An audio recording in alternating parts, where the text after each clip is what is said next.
Allahu Akbar, Allahu Akbar, Allahu Akbar, Allahu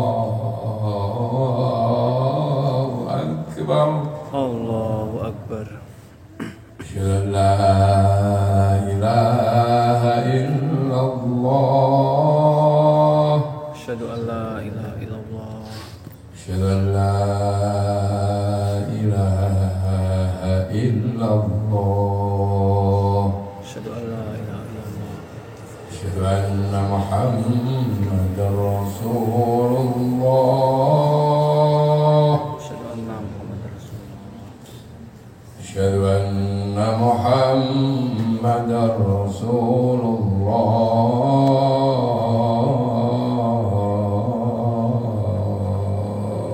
Asyhadu anna Muhammadar Rasulullah. Hayya 'alas shalah. La haula wa la quwwata illa billah. Hayya 'alas shalah.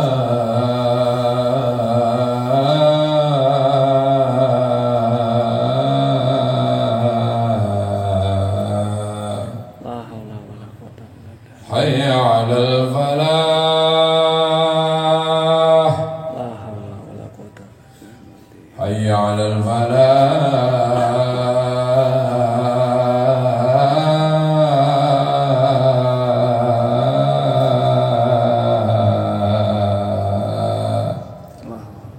Allahu Akbar, Allahu Akbar.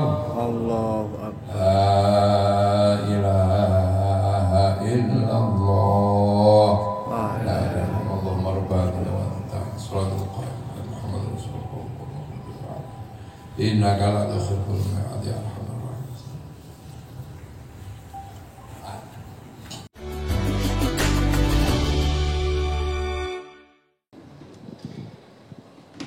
Assalamualaikum warahmatullahi wabarakatuh.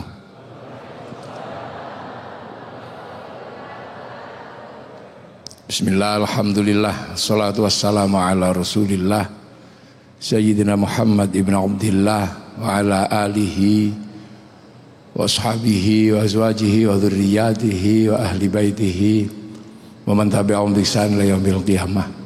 Yang saya hormati dan saya banggakan pendiri Masjid At-Thahir, Bapak Menteri BUMN, Bapak Erick Thohir, dan keluarga besar yang saya hormati, jajaran kementerian yang hadir yang saya hormati, para alim, para ulama, para hadirin yang berbahagia, pemirsa dimanapun berada yang saya hormati. Alhamdulillah kita ini oleh Allah diajarkan untuk 1 bulan berpuasa, menahan hawa nafsu yang paling dasar yang dimiliki oleh manusia.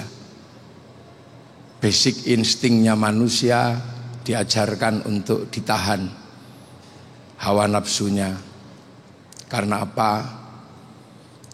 Karena kita ini sebagai manusia kelak akan bertanggung jawab kembali kepada Allah.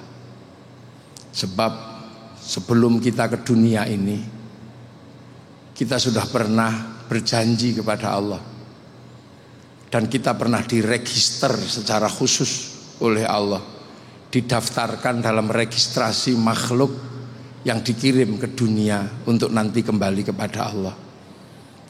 Registrasi kita diregister di cloud-nya Allah. Jadi dunia ini ada cloud-nya, ada hard disk-nya. Ketika Rasulullah Isra Mi'raj ditunjukkan kotak segala tahu yang berisi rancangan dan program kehidupan di dunia. Cloud itu dikenal dengan nama Lauhil Mahfud. Lauhil Mahfud adalah cloud-nya Allah. Dan semua agama mengenal cloud itu. Hanya namanya yang berbeda-beda. Orang Nasrani, orang Yahudi menyebutnya Tabut Sulaiman. Orang Yunani menyebut kotak Pandora. Orang Jepang lebih fleksibel menyebut kotak Doraemon. Itu adalah sebuah pandangan dan bayangan tentang cloud, tentang hard disk, tentang kotak di mana disitulah catatan seluruh kehidupan ada. Dan kita mengenal itu dengan nama Lauhil mahfud. Dan sebelum kita ke dunia, kita sudah dicatatkan di situ, diregister di situ. Dengan ditanya, alastu birabbikum, kamu lupa tidak kalau aku ini Tuhanmu kalau kamu turun ke dunia? Maka nyawa kita menjawab, ruh kita menjawab, qalu bala syahidna, iya ya Allah, aku akan tetap menjadi saksi bahwa engkau adalah Allah.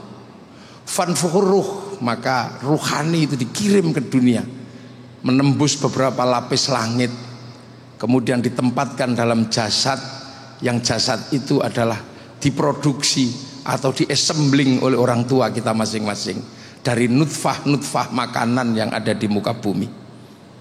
Nutfah itu diesembling, kemudian dijadikan segumpal darah dan dijadikan segumpal daging, dan di dalam daging itulah nyawa bersemayam. Kemudian diproses dalam waktu 9 bulan, dan selama 9 bulan kemudian keluar. Dan ketika keluar, maka yang nampak adalah jasad, dan jasad itu wujudnya mirip dengan yang mengesembling atau yang menyatukan. Kalau yang mengesembling itu Indonesia, maka keluarnya kecil-kecil dan pesek-pesek. Kalau diesembling oleh orang tua di Eropa, maka keluarnya tinggi besar, rambutnya merah. Kalau diesembling di Arab, cantik dan ganteng. Kalau di Cina, tembem sipit. Kalau di Afrika, hitam gosong. Nah, kalau yang ngesembling itu cantik sama ganteng, yang keluar kayak ini. Ini sesuatu. Nah, assembling ini. Nah, generasi berikutnya diesembling. Kalau nenek moyang manusia namanya Nabi Adam dan Siti Hawa, ini build up. Jadi raga dan nyawanya dibuat di akhirat turun ke sini. Nah, begitu nyawa itu di sini, maka nyawa akan merekam kehidupan selama orang itu ada. Dan ketika nyawa turun, diberi paketannya masing-masing. Paket nyawanya seberapa, paket ekonominya seberapa, paket hartanya, jodohnya seperti apa. Dan teknologi cloud itu sekarang diduplikasi oleh teknologi kehidupan modern, bahwa seluruh kehidupan hari ini diatur oleh sebuah provider atau sebuah hard disk yang ada di langit, yang namanya satelit-satelit yang ada di langit, yang kemudian diturunkan programnya ke dunia lewat kartu-kartu yang ditaruh di handphone masing-masing. Maka apapun yang dilakukan oleh handphone akan tercatat di kartu-kartu yang tersedia. Provider akan mencatat semuanya. Makanya jangan sekali-sekali korupsi menggunakan handphone, karena jejak digitalnya tidak akan pernah hilang. Begitu juga manusia melakukan apapun pasti akan dicatat oleh nyawa yang ada di dalam raga. Maka tugas daripada nyawa ini adalah merekam seluruh kehidupan. Sementara jasad yang terbuat dari dunia, dia akan punya watak dunia. Tangan ini assembling dunia, dia punya watak dunia. Seluruh tangan laki-laki pasti menginginkan sesuatu yang indah untuk disentuh. Apakah itu perempuan atau apa, semua tangan laki-laki sama. Tangan Pak Menteri juga sama, tangan Pak Kiai juga sama, tangan saya juga sama. Yang bedakan cuma rimnya saja. Insya Allah kalau Kiai itu rimnya cakram. Jadi kalau mau dorong berhenti langsung mandek. Nah itu, nah semua, nah yang dilakukan tangan, yang dilakukan oleh mata, yang dilakukan oleh kaki, semua direkam oleh ruhani. Makanya ruhani itu kerjaannya seperti kerjaan kartu memori.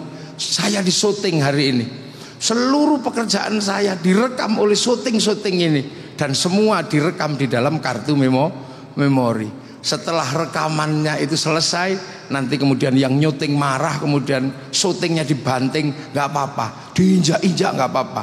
Yang penting memorinya masih ada, rekamannya masih ada. Begitu juga handphone, dipakai apapun rekamannya ada, pulsanya juga akan kepotong, dirusak handphonenya selagi memoranya masih ada, jejak digital di hard disk besarnya masih ada. Teknologi itu terduplikasi. Makanya kartu bisa saling kirim file, bisa saling kirim gambar, bisa saling kirim foto. Begitu juga nyawa bisa saling kirim doa, nyawa bisa saling kirim Fatihah, nyawa bisa saling kirim bacaan Al-Quran. Yang penting punya cara untuk mengirimkannya.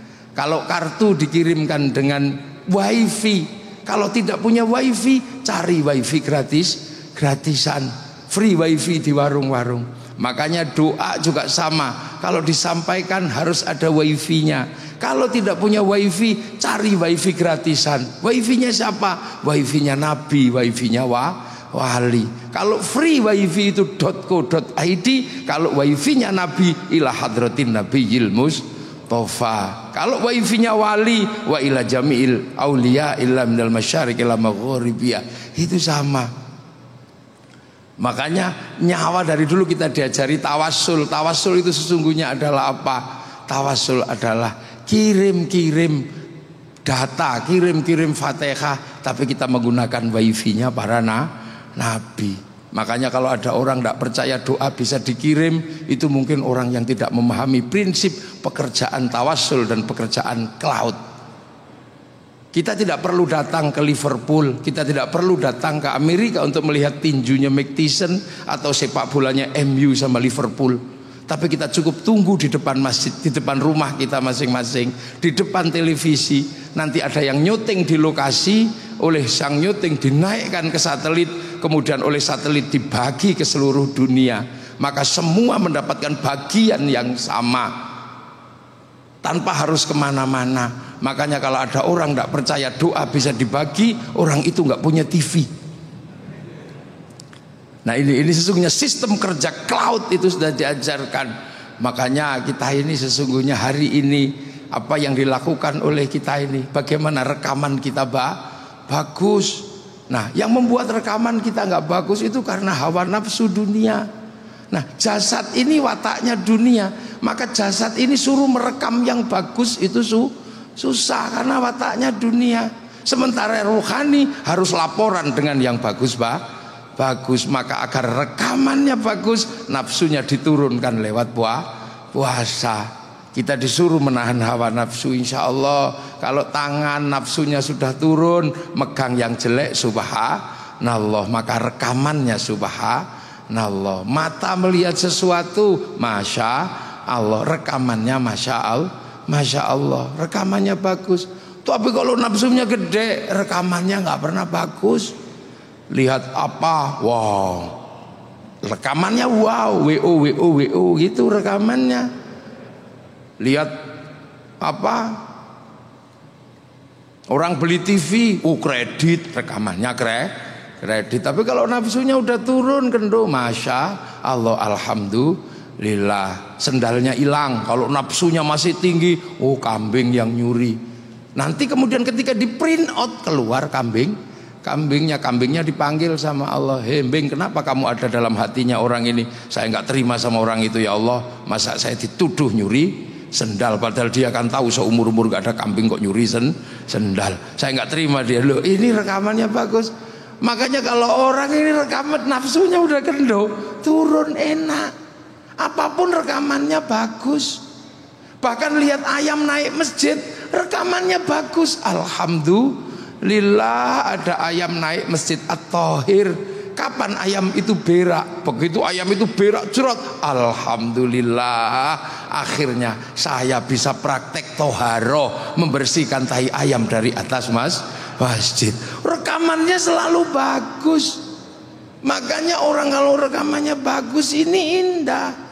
Jadi kita ini biar rekamannya bagus, sambil sekali-sekali download file-file Allah di Lauhil Mahfud, kita download file Al-Quran, kita download. Kalau kuat download 30 juz, kita download 30 juz.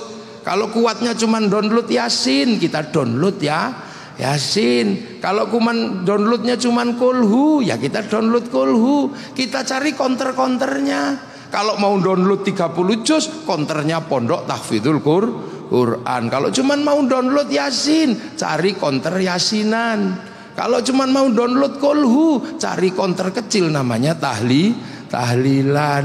Kalau ibu-ibu mau download satu huruf gak apa-apa.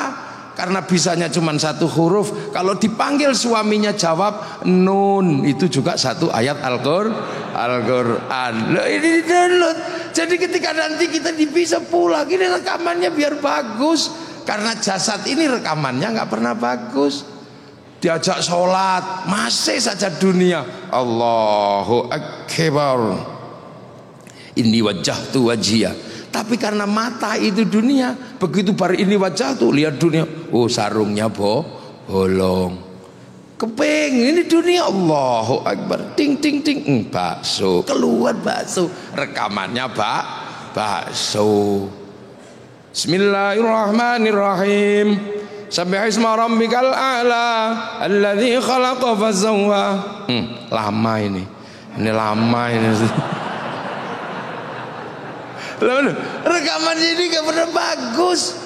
Makanya orang itu kalau nafsunya diturunkan, nafsu dasarnya turun, insya Allah rekamannya bagus. Makanya nafsu itu jangankan ke barang haram, ke barang halal pun bisa merusak hubungan kita kepada Allah. Contoh, orang hidup di Jakarta, ya mungkin Pak Erik di Jakarta dari kecil, tapi sekian lama hidupnya di Amerika. Nah, di sana tiba-tiba di sini rindu makanan Amerika. Mungkin rindu namanya apa? Yang bulat itu. Yang bulat itu, yang burger.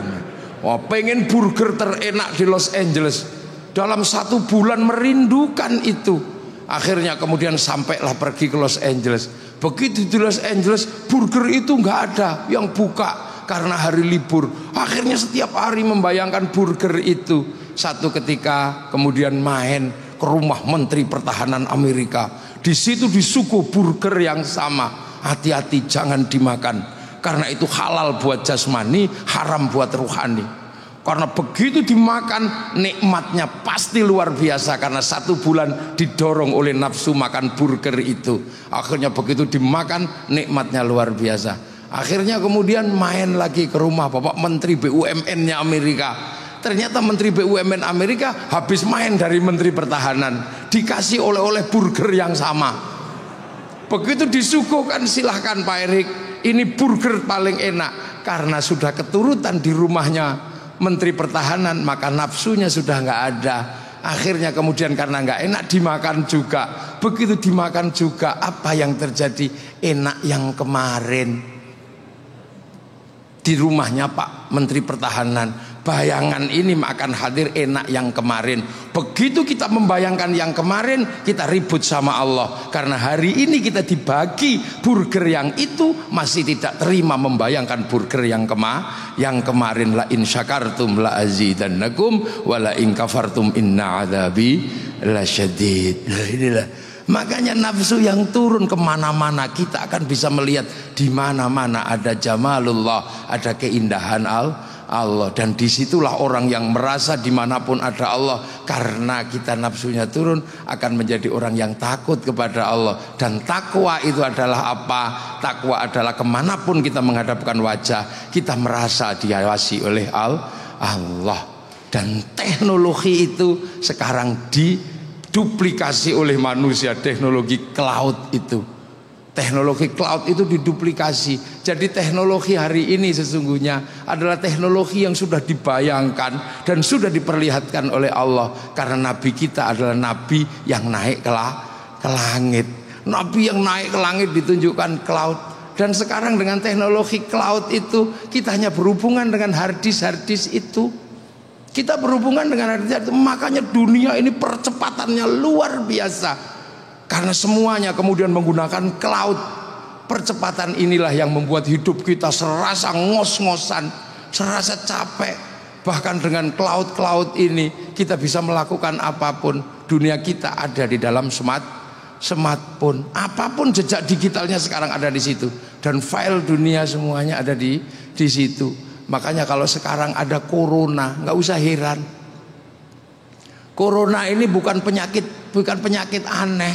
Karena apa? Corona ini sifatnya transnasional. Karena manusia kehidupannya sekarang transnasional. Dan corona bukan penghambat. Karena corona hanya minta social Social distansi. Corona itu hanya minta pembatasan social distansi. Sementara kalau corona hanya minta social distansi, maka 10 tahun yang lalu kita sudah di social distansi oleh teknologi. Jadi teknologi sudah mensosial distansi manusia semenjak 10, hampir 15 tahun yang lalu. Dulu sebelum corona pun kita sudah bisa tidur di kamar tanpa harus membaca koran. Kita bisa membeli sesuatu tanpa harus pergi ke warung. Kita bisa melihat sesuatu tanpa harus ke tempatnya. 10-20 tahun yang lalu itu nggak bisa, karena teknologi cloud ini belum ada. Sekarang orang ngaji pun tidak harus kemana-mana. Makanya teknologi cloud ini adalah teknologi yang harus hati-hati, karena kita mencari Tuhan juga ada di situ, mencari setan juga ada di situ. Cari jalan menuju Tuhan juga ada, cari jalan menuju setan juga ada. Dan sudah 10 tahun yang lalu. Kalau kita ini kan orang-orang kuno, orang-orang manual, orang-orang yang masih kuno. Dulu kalau kita mau lihat Afrika, kita ini masih nunggu flora dan fauna. Seharian ditunggu yang datang Pak Harmoko. Seharian ditunggu yang datang Pak Murdiono. Sekarang dengan teknologi baru kita tinggal buka saja. Tinggal buka, nggak harus kemana-mana, nggak harus berdesak-desakan di depan TV. Kita tinggal ketik tengu Afrika, keluar. Kucing Afrika, keluar. Apapun yang ada di situ bisa keluar semua. Itulah. Jadi semuanya tersedia dan semuanya ada. Dulu kalau kita rindu kepada kekasih, kita ini masih menggunakan kata-kata yang sangat panjang. Dan kata-kata itu menghasilkan industri kerinduan. Industri kerinduan, ada industri kertas warna pink, ada industri pulpen warna merah, ada industri perangko, ada industri pos. Dan semuanya sekarang tidak ada. Karena apa? Itu sudah tidak dibutuhkan. Runtuh semua, ini dunia baru. Dan itu terjadi sebelum corona. Maka sesungguhnya corona ini bukan sesuatu yang istimewa. Dia penyakit yang terlambat. Dia menakutkan karena menyebabkan kematian. Itu aja. Jadi dia bukan problem teknologi, bukan problem apa. Dulu kita rindu tulis surat, untukmu kekasihku. Aku sedang merantau dalam pendidikan. Entah kenapa aku malam hari ini merindukanmu. Setiap melihat bayang-bayang sesuatu, aku seperti melihat bayang-bayangmu. Perih kekasihku. Seperti kata penyair, kau tusuk di sana, berdarah di sini. Itu dulu. Tapi aku yakin kau pun merindukanku. Karena angin yang berbisik malam hari ini membisikkan bahwa kau dan aku sedang duduk di bawah sinar rembulan yang sama. Nah, terus ditulis, masukin amplop, terus perangko diambil, didilat, templek ke. Nah, itu sekarang hilang. Makanya kebanggaan Pak Pos juga hilang. Apa industrinya hilang semua.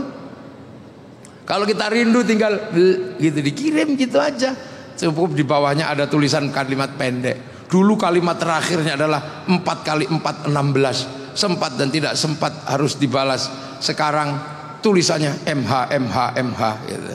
Mah itu aja tulisannya. Ini dunia baru dan semuanya runtuh. Makanya ini dunia baru dan semua harus disongsong ini. Dulu wartawan di mana-mana ada, sekarang wartawan media cetak sudah mulai tidak ada. Kursusan berhenti. Ini adalah dunia baru dan itu terjadi sebelum ada corona. Maka sesungguhnya kita semua sedang dihadapkan pada sebuah dunia yang sama sekali baru, dunia yang kita tidak akan bisa mengendalikan kalau kita tidak belajar bagaimana memahami dunia yang baru. Inilah kehidupan sekarang. Uang digital, kalimat digital. Dulu buku-buku yang ditulis untuk anak-anak kita, kandel alus, sekarang tidak ada karena semua nulisnya pakai keypad. Dan semuanya transnasional. Semuanya transnasional, makanan transnasional, budaya transnasional, teknologi transnasional. Bahkan penyakit sekarang sudah berubah menjadi penyakit transnasional. Itu hal yang wajar dan hal yang biasa. Maka kita sebagai kaum muslimin menghadapi situasi seperti itu bukanlah sesuatu yang mudah, karena ini dunia. Dan dunia ini adalah apa yang harus kita lewati untuk kembali kepada akhirat. Maka agama pun harus hati-hati dan waspada dalam situasi ini. Karena apa? Agama dipakai oleh orang di dunia, dan dunia berubah dan berkembang. Maka pemahaman orang terhadap agama pun juga tidak statis, dia akan dinamis. Nah, hal-hal seperti ini harus direspon dengan bagus. Ngaji sekarang sudah tidak lagi datang ke tempatnya hanya karena di sini masjidnya bagus, maka kita tidak virtual, tapi kita datang ke masjid ini karena sekalian melihat mahakarya Masjid At-Thohir yang dibangun oleh Bapak Erick Thohir. Lihat, dan ternyata masjid ini luar biasa. Dan masjid ini mungkin suatu saat hanya akan ada orang yang sholat, karena jamaah berikutnya adalah akan sholat di Masjid At-Thohir secara virtual. Itu bisa terjadi. Tinggal dicari dasar hukumnya, karena selama pandemi juga sudah ada Jumatan virtual. Dan teknologi ini tidak pandang apapun, tidak pandang bulu, semuanya bisa pakai. Seluruh dunia bisa pakai, di pedalaman dunia manapun bisa pakai. Nah, ini dunia yang berkembang, maka responnya hati-hati. Kita sebagai orang beragama, kita sebagai orang muslim, kita harus waspada dengan perubahan ini. Dan ini bukan sesuatu yang harus dihentikan. Karena apa? Kita tidak mungkin bisa menghentikan pergerakan peradaban seperti ini. Karena apa? Agama bergerak seiring dengan perjalanan manusia yang bergerak. Tantangan-tantangan ini pasti akan ada. Karena manusia pada dasarnya adalah manusia itu dinamis. Perubahan pasti terjadi. Dari manusia yang bercocok tanam menggunakan sapi, manusia kemudian capek menggantikannya dengan traktor sehingga sapi istirahat, dan sekarang menjadi traktor. Nanti traktor juga lama-lama akan istirahat, dan kita nggak tahu akan terjadi apa. Agama seperti itu. Makanya jangan hitam putih. Misalnya saya kiai, saya bisa mengajarkan agama yang baik, bagaimana sholat yang baik. Tapi sholat itu nutup aurat, karena kita di dunia. Tutup aurat itu urusannya kain. Kain itu urusannya pabrik kain. Urusan pabrik kain kiai sudah tidak tahu entah siapa yang memproduksi kain. Karena kain urusannya pabrik kain. Sholat itu harus toharoh. Toharoh itu urusannya pakai air. Air itu urusannya sekarang pakai sanyo. Kiai sudah gak sanggup mikir sanyo. Ada urusan yang ngurus sanyo karena dia dunia. Setelah dari sanyo diurus pakai pipa. Yang ngurus pipa pabriknya lain lagi. Kiai bisa ngajarkan haji yang paling mabrur sekalipun bisa diajarkan, tapi urusan pemberangkatan itu urusannya pesawat. Pesawat urusannya Boeing sama urusannya Airbus. Itu urusannya Yahudi sama urusannya Nasrani. Makanya hati-hati, kalau Yahudi kamu bunuh semua, kamu bisa pergi haji dengan berenang. Ini dunia seperti itu.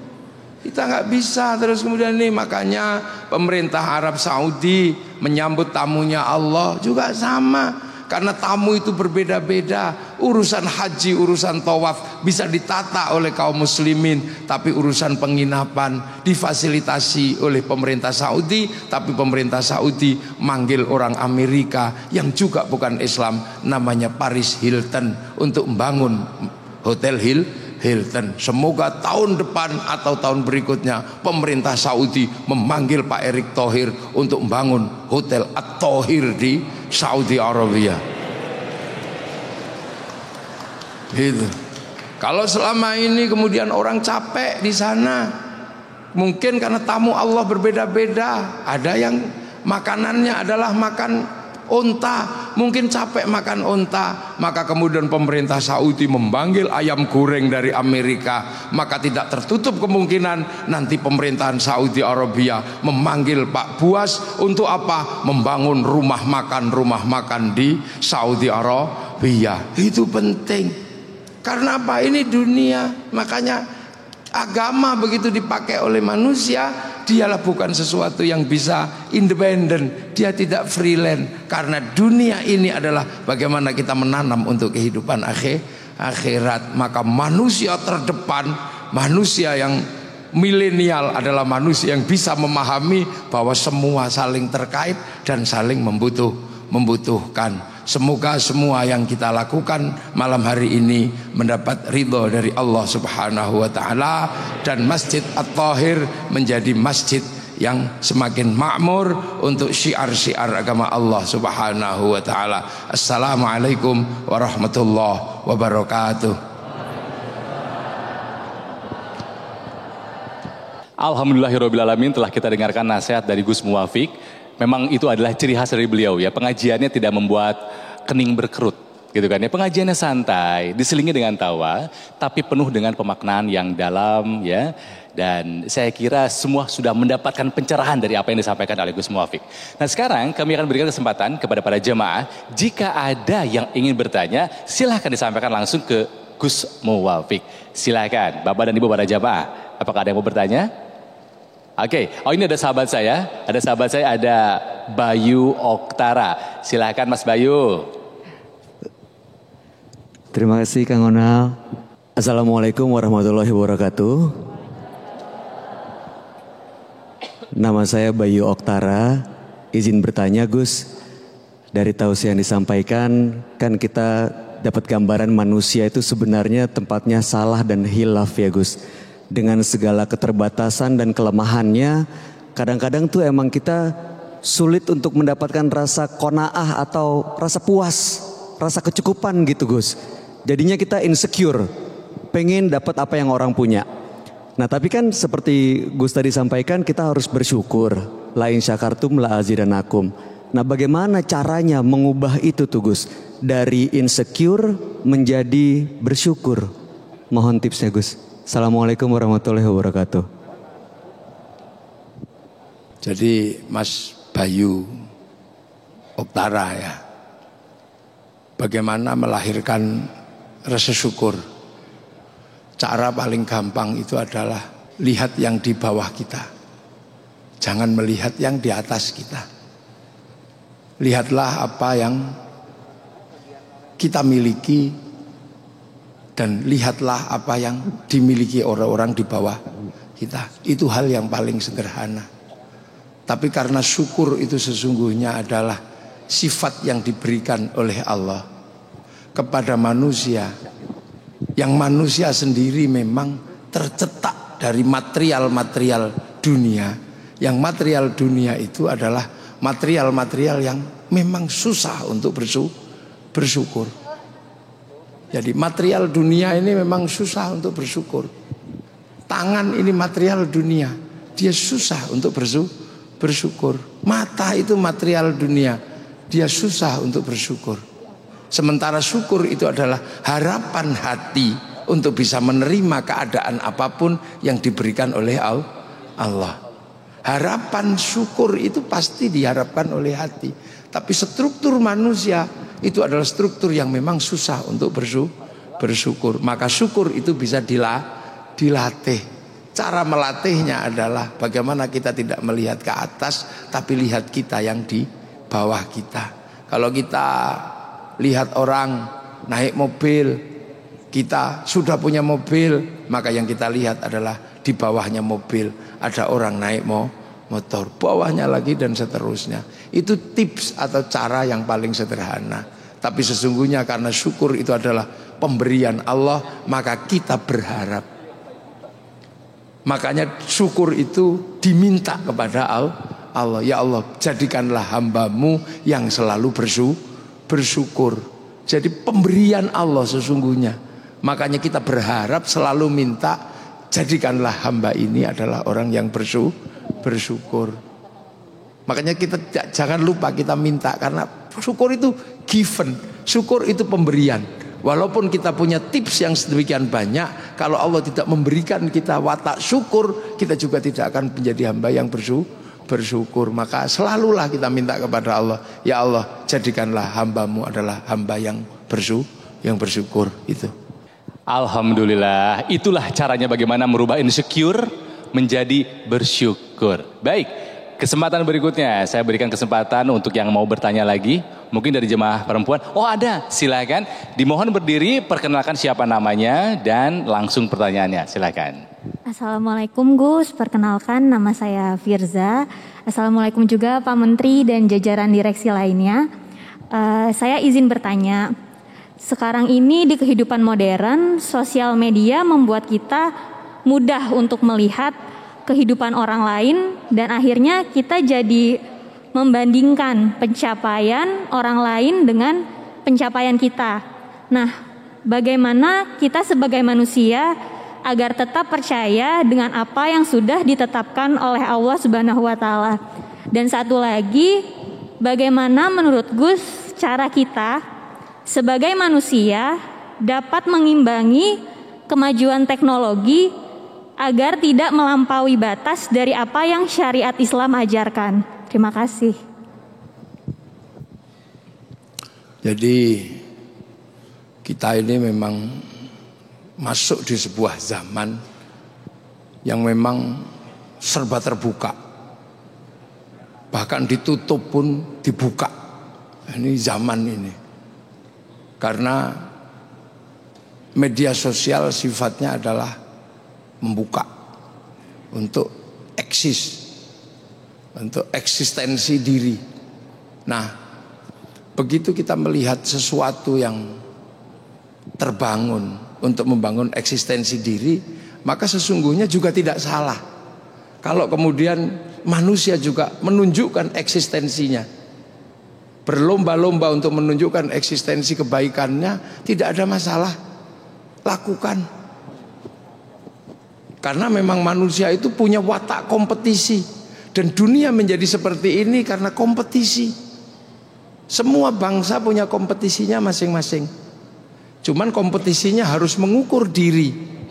Seperti Indonesia boleh berkompetisi, tapi ukur. Jangan memaksakan diri berkompetisi dengan sepak bola. Kita nggak mungkin bisa mengalahkan orang Eropa yang tinggi. Kita nggak mungkin bisa berkompetisi dengan orang Eropa dalam hal basket. Tapi dengan yang lain mungkin kita bisa berkompetisi dengan kelereng misalnya. Bisa. Dengan pingpong. Dengan apa. Kita ini terbuka. Dan kompetisi itu boleh. Bahkan mungkin agak sedikit kasar-kasar dikit juga boleh, namanya kompetisi. Gitu. Dan itu watak manusia. Kehidupan seperti ini adalah karena kompetisi. Jadi nggak ada salahnya. Dan kita menikmati kompetisi itu. Seperti juga bangun masjid. Kalau Pak Erik tidak pernah melihat masjid yang lain, mungkin juga nggak kepingin bangun masjid yang seperti ini. Ini adalah sesuatu kompetisi. Fastabiqul khairat, berlomba-lomba dalam kebaikan. Dan gak ada masalah. Misalnya kemudian terbersit, memang masjidku bagus, gak apa-apa. Karena memang bagus. Tapi yang tidak boleh, kalau gak aku, enggak. Nah itu gak boleh. Kalau bukan aku, enggak. Tapi kalau cuma, bagus ini. Bagus ini. Alhamdulillah saya bisa bikin masjid bagus ini. Ya, nah itu tidak apa-apa. Kompetisi seperti itu bisa. Nah, bagaimana kemudian kita mengontrol? Nah ini yang kemudian butuh. Sebenarnya kita nggak bisa. Terus kemudian bagaimana kalau kita dengan melampaui ini dan tetap berada dalam ruang Islami? Itu bukan perdebatan mudah. Karena membicarakan tentang konsep keislaman itu tidak bisa dengan digeneralisir menjadi satu. Ini yang Islami, ini yang tidak.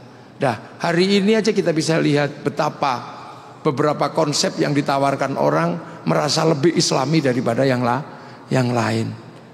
Ini kan hari ini banyak sekali yang kemudian memaksakan ini yang paling Islam, ini yang tidak. Ini gubernur yang paling Islam, ini yang tidak. Ini presiden yang paling Islam, ini yang tidak.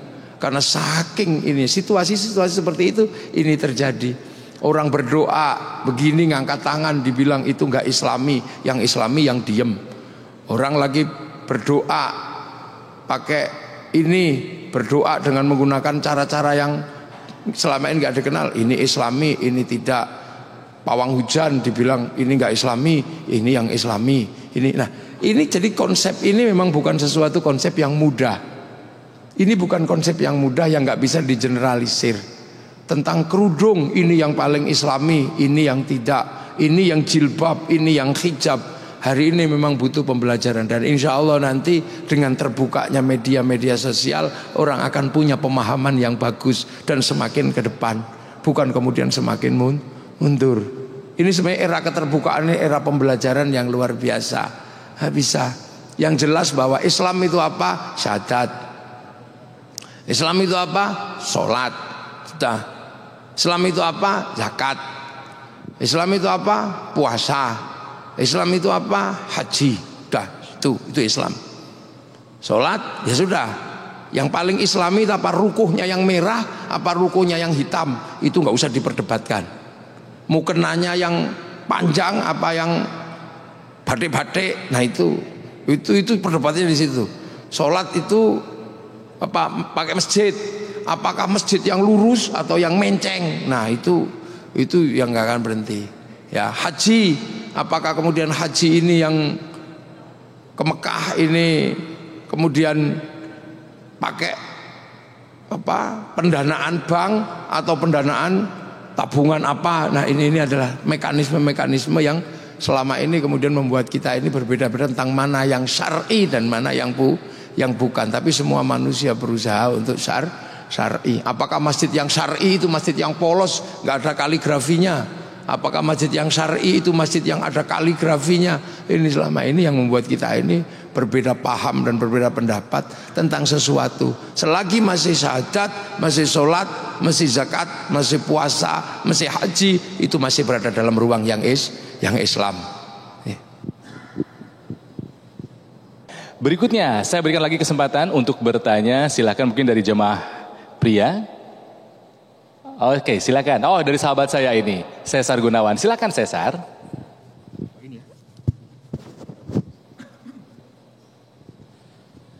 Assalamualaikum Gus. Selamat malam Pak Erik. Salam sehat untuk kita semua. Saya Cesar Gunawan. Yang ingin saya tanyakan ke Gus adalah senada dengan apa yang baru saja disampaikan oleh teman kita, yaitu tentang sesuatu yang begitu dekat dan sangat mudah kita dapat, yaitu informasi. Informasi tapi yang ada di media sosial, Gus. Bagaimana cara kita bisa membuat filter atau saringan akan informasi yang begitu mudah, terutama tentang ajaran agama. Karena jujur saya pribadi, kalau suruh mengiyakan kadang bimbang, kadang dilema, harus ngikutin ajaran A, informasi B, atau bagaimana? Kurang lebih seperti itu, Gus. Terima kasih, matur nuwun. Jadi sebenarnya agama dari dulu itu disampaikan oleh orang-orang yang punya otoritas.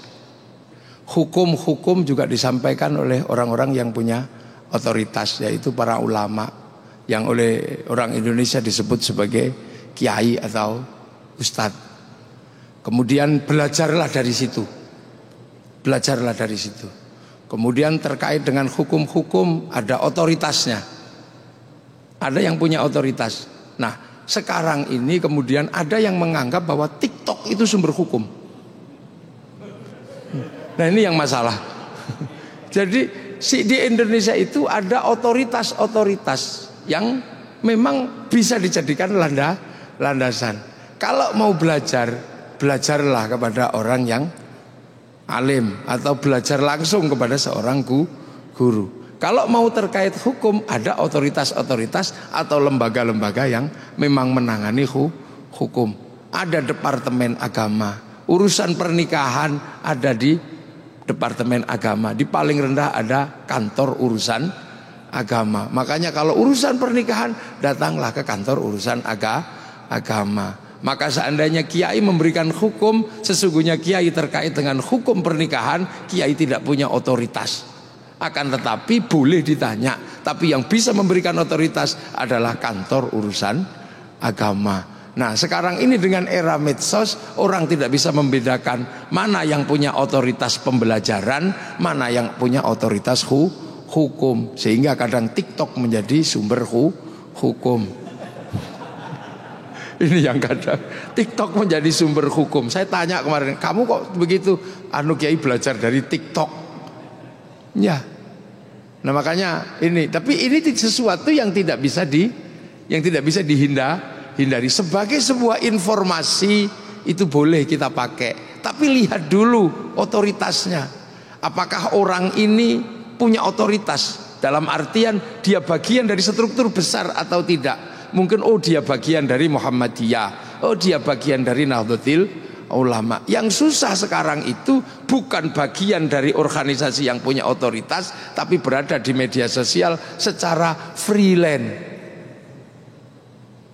Nah yang freelance ini yang bikin masalah sering. Suka bikin hukum, ini haram, ini. Kalau kiai misalnya bikin hukum apakah rokok itu halal apa haram, kiai mikir. Karena kiai punya umat, santrinya di kampung-kampung masih nanam tembakau. Tapi sekarang banyak sekali yang freelance, umatnya subscribe.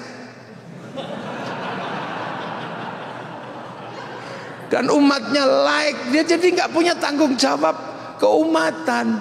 Cuman karena ini mudah sebagai sebuah informasi. Makanya tadi saya sampaikan sama Pak Erik juga. Saya ini mungkin bisa belajar ilmu kedokteran. Saya akan baca ilmu kedokteran dalam waktu 2 malam. Saya akan bisa. Dan mungkin saya masuk ruang ujian saya juga akan bisa jawab. Tapi ketika saya masuk ruang bedah, mati semua tak bedah. Situasinya itu kadang sekarang seperti itu. Banyak sekali kemudian karena medsos ini terbuka, tiba-tiba ada yang mendadak ustadz.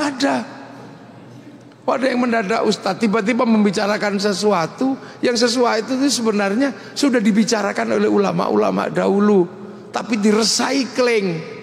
Biasa, karena recycling ini sebuah produk ya, dipaksakan masuk. Nah agar pasar bisa menerima produk recycling, biasanya pasarnya dibikin ahistoris. Nah inilah ciri-ciri black market. Nah sekarang ini ada konsep besar black market religion, pasar gelap agama ada. Makanya hati-hati, lihat dulu ini di medsos ini, ini orang NU, ini orang Muhammadiyah, ini orang MTA, ini orang LDII. Tapi hati-hati zaman kalau di situ tidak ada hubungan dengan siapapun, berarti ini Ustadz freelance. Udah. Itu banyak. Nah itu yang kadang kemudian bikin hukum sesuka-sukanya, bikin ini, yang bikin pusing sampean itu nanti. Itu makanya gitulah. Kalau saya ini kebetulan jelek-jelek gini salah satu Surya NU. Jadi saya punya tanggung jawab keumatan. Jadi nggak bisa rokok haram gitulah. Terus gimana nanti yang nanam tembakau? Ini padahal hukum rokok tidak ada, misalnya nggak ada dasarnya. BUMN salah satunya kan rokok juga nggak ada. Nah inilah. Jadi medsos ini memang diisi semua. Ada yang tiba-tiba kemudian menjadi juru apa di situ yang memang tidak punya tanggung jawab apa-apa, mengisi media sosial gitu saja. Makanya banyak sekali kemudian ada ustadz ketika ditanya sumbernya dari mana, dari Google. Nah ya itu ya masalah. Iya karena Google itu ditanya baik ya jawab, ditanya jelek ya jawab. Saya nanya Google tentang arah masjid ya dijawab, arah lokasi perjudian juga dijawab dia. Sampai googling apa saja dijawab di situ. Jadi dia ini Syekhul Googli ini bisa menjawab apa saja. Nah itu hati-hati sampean, makanya tanya. Ketika saya ada di YouTube itu, saya punya tanggung jawab keumatan. Dan itu bagian dari pengajian-pengajian yang banyak bersama masyarakat itulah. Nah ini situasi ini yang, nah pasti nanti lama-lama juga akan tersaring kok. Wong ini situasi yang biasa. Jadi nanti kemudian lama-lama orang akan cerdas bermedsos. Ini kan belum 10 tahun tuh. Paling baru 5 tahun lah kenceng-kencengnya ini. Nanti lama-lama juga akan indah kok. Medsos akan indah pada akhirnya. Ya, terus. Saya kembali berikan kesempatan buat yang mau bertanya mungkin dari jemaah perempuan ada. Ada di depan saya. Silakan Mbak sebutkan nama, berdiri, lalu langsung ajukan pertanyaannya. Bismillah. Mohon izin. Assalamualaikum warahmatullahi wabarakatuh. Waalaikumsalam. Mohon izin bertanya Gus. Gus, ada hadis Rasulullah yang berbunyi, sampaikanlah walau hanya 1 ayat atau sampaikanlah walau pahit didengar.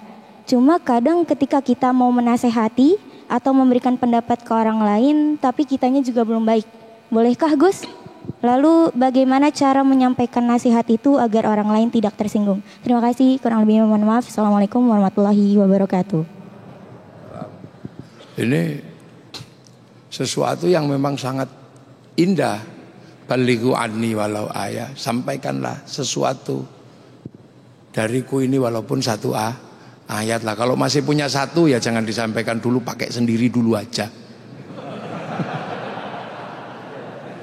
Orang baru punya satu ya pakai sendiri dulu aja.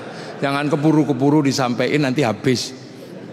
Jadi kalau masih baru punya satu itu pakai dulu aja sendiri, dirasakan ini sambil cari yang ayat kedua, ayat ketiga. Nanti kalau sudah komplit ya, karena mengajak dengan satu ayat itu ya nanti kehidupan itu kan nggak berdiri sendiri.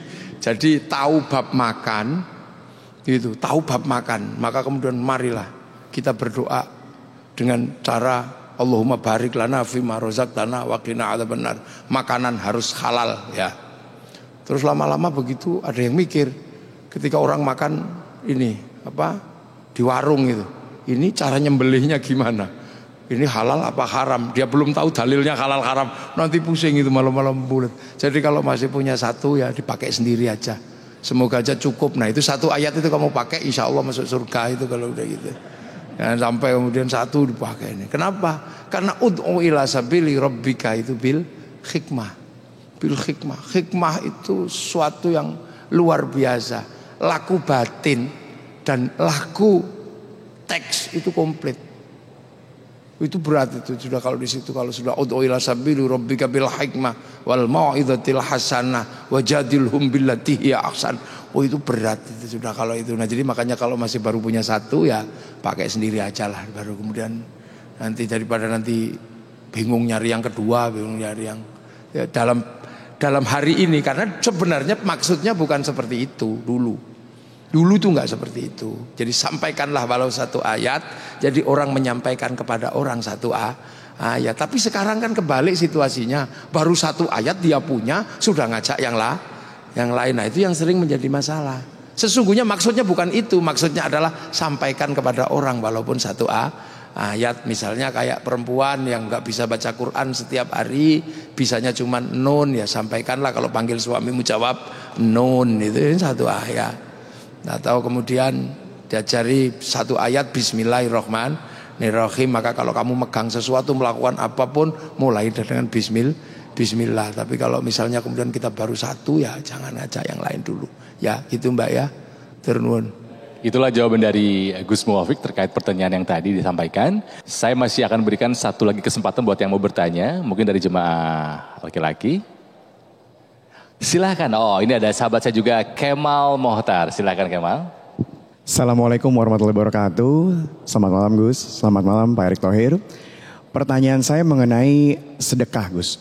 Jadi yang saya tahu selama saya hidup dan saya banyak dikasih tahu oleh orang lain dan termasuk orang tua saya adalah ketika kita bersedekah, kita boleh mengharapkan sesuatu berlipat ganda. Tapi akhir-akhir ini balik lagi di sosial media, saya menemukan banyak kalimat yang katanya kita tidak boleh mengharapkan sesuatu dari perbuatan baik atau sedekah yang kita lakukan. Nah, saya pengen tahu pendapat dari Gus bagaimana. Terima kasih. Assalamualaikum warahmatullahi wabarakatuh. Alam. Jadi bersedekah itu adalah memberikan sesuatu. Wa mimma razaqnahum yunfiqun. Jadi dari apa yang kita memiliki ini kita infakkan.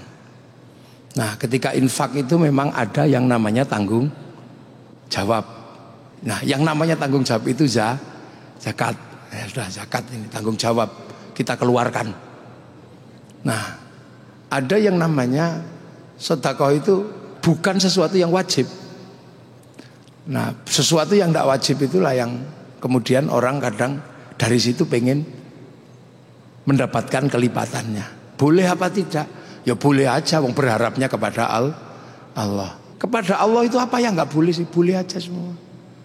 Sampean mengharapkan kirim surat terus habis itu diterima punya istri cantik, itu kan juga berharap.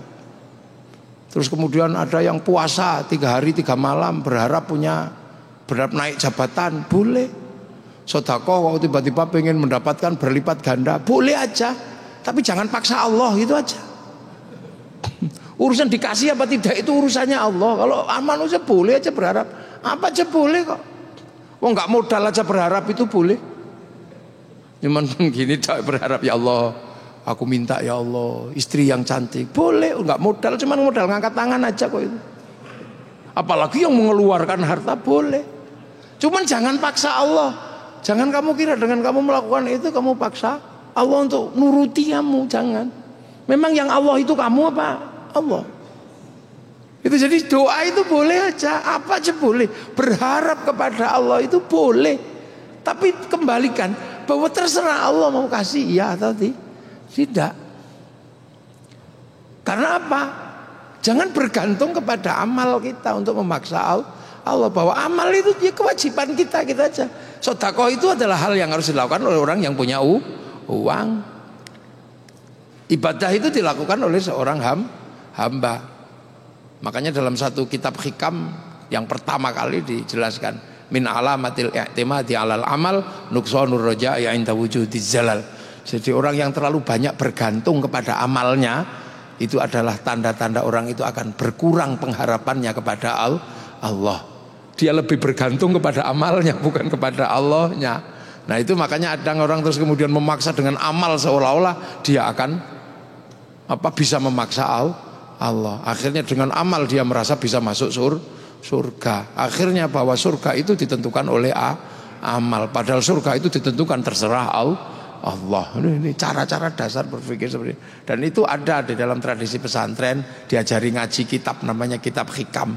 Kitab hikam itu yang nulis Ibnu Athaillah As-Sakandari. Itu ada. Jadi nggak apa-apa, boleh aja. Boleh, tapi jangan paksa Allah gitu aja. Gitu. Jangan paksa Allah. Jadi Allah, enggak ya Allah kalau enggak ini awas gitu, jangan. Nah, sekarang itu kan. Makanya kalau mau sedikit agak serius bareng-bareng, jadi jangan sendirian. Nah sekarang orang itu mau maksa Allah sendiri-sendiri. Makanya kiai itu kalau dulu punya hajat besar bareng-bareng, jadi nggak sendirian, biar pantas.